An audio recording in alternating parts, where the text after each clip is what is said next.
Trabaho sa BDO, doon ko po papaaplayan si mama.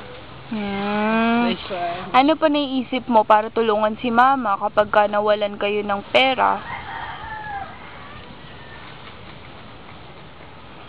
Kapag kumita po si Tito, bibigyan po kami ng ng pera po para mapasaya si mama.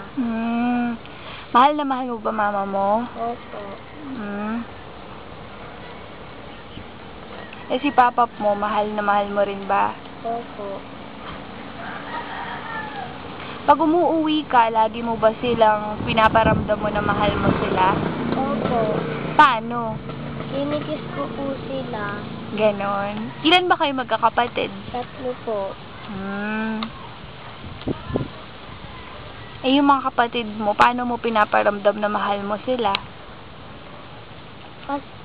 Po, pinapasaya ko po sila maigi. Ikaw ba panganay?